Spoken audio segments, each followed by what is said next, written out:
endroit où s'y mettre, malgré les protestations de Vervort et quelques sifflets très timides hein, du public d'Anderlecht. Et dégagement de Rodolphe.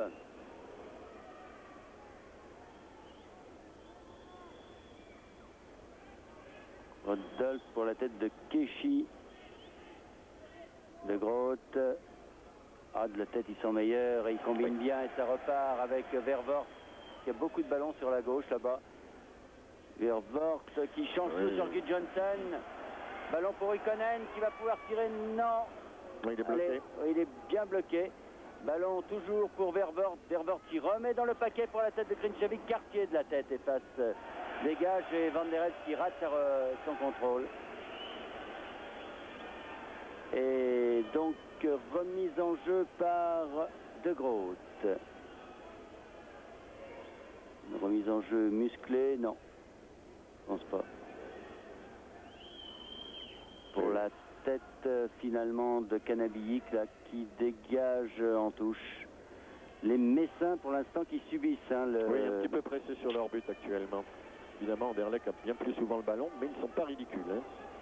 14 minutes de jeu, toujours 0-0. Oh là. Ballon bien dangereux, hein. C'est ce tir de Groot là qui était en fait un centre-tir. Enfin, il ne savait pas trop ce qu'il voulait faire. Mais en tout cas, il a bien failli tromper Rodolphe qui lui aussi ne savait pas trop quoi faire sur ce ballon. Oui, il a un peu hésité. Hein. Il a fait 3 pas en avant, il est resté sur place, il a mal évalué la trajectoire. Ah, sans conséquence, toujours 0-0, Canabillic pour Metz. Cartier. Van der Elst, Cartier. Pour Relmi, contrer Relmi. Attention à la contre-attaque avec Grinchevic. Grinchevic, long ballon pour Gudjonsen.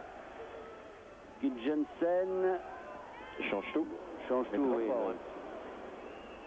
Il faut se méfier de ce garçon car il a des accélérations. Oui, mais dans la position où il était, je crois qu'on peut le laisser évoluer, hein, sans le marquer de très près, parce qu'il est quand même à 30 ou 40 mètres des buts, il n'avait pas de passage. Mais par contre, vous avez raison, hein, il a un double démarrage extraordinaire. Il devrait éviter ces longs coups de pied du côté de Metz qui ne servent pas à grand-chose, si ce n'est qu'à donner la balle à l'adversaire. Et qu'à fatiguer les attaquants pour rien. Ballon pour Zanon. Zanon contrait, à pied, enfin jeu dangereux, dirons-nous. De Coleman et coup franc pour Metz pour Zanon. Zanon qui cherche un partenaire et finalement donne à Pauk. Par obligation, il doit donner derrière, hein, personne ne bougeait. Pauk pour Micic. Micic avec Van Tichelen. Central ras de terre, dégagement de Keshi, reprise de Metz toujours, avec Van der Elst, avec Pauk, avec Canabillic qui met sur Relmi, avec un coup franc, pour Isberger qui a été gêné dans son contrôle. Ah, c'est intéressant ça, mais c'est un coup franc indirect. Oui, dommage. Hein. Oui, dommage, parce que là c'était exactement l'endroit qu'il fallait à Zanon, qui vous savez qui est un expert coup franc. Zanon, ex-Saint-Etienne, ex-Marseille. Je crois que Van der Elst va lui pousser gentiment le ballon.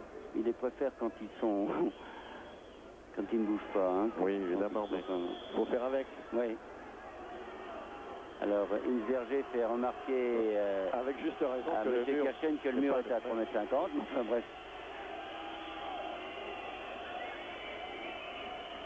Voilà. Et voilà ce qui passe. Un mur à 7 mètres ou 5-6 mètres peut-être. Enfin, ça, je ne comprendrai jamais les arbitres qui ne font pas respecter ce règlement qui me paraît essentiel dans le football. Parce que c'est vraiment trop facile de faire des fautes ainsi et de mettre le coup franc, de mettre le mur à 7 mètres. Bien qu'il est impossible de créer le danger. Instant Relmi qui... la remise en jeu est quand même pour Metz. Hein. Avantage à Metz. Et ballon pour Gaillot.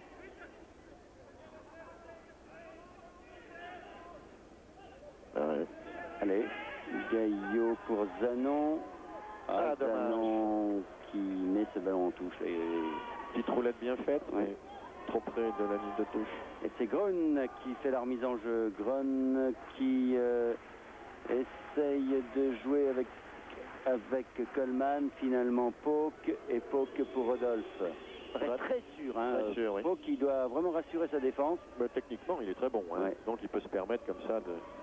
Zanon, hein, qui n'a vraiment pas de chance, ah bon, on lui donne quand même la remise en jeu, c'est bien. Van der Elst, Zanon. Ah, il a glissé avec son pied droit. Et c'est Grun qui dégage le plus loin possible sur Pok. Oh là là, aïe, aïe, aïe, aïe, aïe, l'erreur de Pok. Oui, on disait qu'il était trop facile finalement. Ouais. Il a réussi jusqu'à présent, il a tout réussi jusqu'à présent. Et ça l'a déconcentré, et voilà. Heureusement que Grinchevik n'a pas pu lever Rodolphe comme il le souhaitait sur ce ballon donné trop court, regardez. Effectivement, s'il réussit à le lober en direction du but, Pok ne peut plus revenir. Ouais. Ouh là, vraiment, des erreurs comme ça en Coupe d'Europe. Enfin, c'est bien, il n'y a pas de but marqué. C'est le principal. Nilis tire ce corner. Oh là là. Oh, il avait sauté au Grun. Hein. Oui. Et ballon pour Coleman, c'est pas fini. Gunjonsen. Gunjonsen contré par Zanon.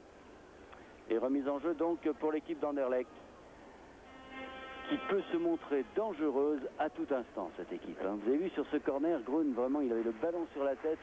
Malheureusement pour Metz, il n'a pas pu donner son coup de tête comme il le souhaitait. Maintenant, je tête, c'est pas nouveau que beaucoup d'équipes étrangères nous sont supérieures. Ben oui, encore un domaine où on ne doit pas trop travailler. Il y a un problème de taille également qui entre en jeu. Problème de timing aussi. Oui, aussi. Avec le ballon et le problème de détente. Parce que souvenez-vous, des garçons comme Santillana, l'avancement du Real Madrid, n'était pas très grand. Mais il prenait pratiquement tous les ballons de la tête, car il avait un timing remarquable. Et là, c'est Romano qui a pas grand chose à faire. Hein. Ouais. Pas grand chose à faire. Il était bouché pour donner au gardien, il ne restait plus que ça. Remise en jeu toujours pour Anderlecht, et c'est une remise musclée de Vervoort, très certainement. Non, finale. Ouh là là. Oh là, finalement dénoué, Grinchevik. Oh, et c'est sorti, oui. Là, beaucoup d'erreurs hein, individuelles et dans la surface de réparation, ce qui est toujours très dangereux. Oui, pour le deuxième rebond, c'est que Cartier a été trompé hein, par son partenaire devant qui a manqué le ballon. Ouais, il était tout surpris de le voir rebondir devant lui. Et avec Grinchevik toujours à l'affût, et celui-là, des ballons dans les 18 mètres comme ça, il ne faut pas trop lui laisser. Il faudra qu'il fasse attention à cette facilité, une certaine facilité. Hein, Alors, Relmi en